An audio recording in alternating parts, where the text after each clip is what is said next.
Ingat, BRIM ambil, jangan tolak. Ada yang dapat BRIM? Angkat tangan. Tak berani tu. Ambil. Itu hak kita. Tapi undi jangan. 50 tahun kita merdeka, pernah dapat BRIM? Tak pernah dapat. Tapi oleh kerana dia dah nazak, dah nak meninggal dah 5 Mei ni, 6 Mei pengkebumian, baru dia nak bagi BRIM. Masa dia kuat, dia bagi BRUM. Ya. Dia macam orang nak mati, dia panggil anak-anak dia. Nak faraid kan tu. Kau ambil lah tanah aku, rumah aku, motosikal aku, ambil.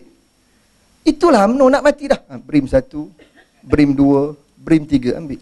Masa dia kuat, dia bagi batang penyapu. Jangan kita lupa. Ingat. Ingat-ingat, undi silap juga. Pegawai kerajaan, ketua jabatan dapat batang penyapu. Siapa kita di AU4? Saudara, jangan lupa. Ini yang disebut arrogance of power. Bila ada kuasa, angkuh, sombong, hina rakyat. Bila kamu dah nazak, baru nak ingat rakyat. Sorry, enough is enough.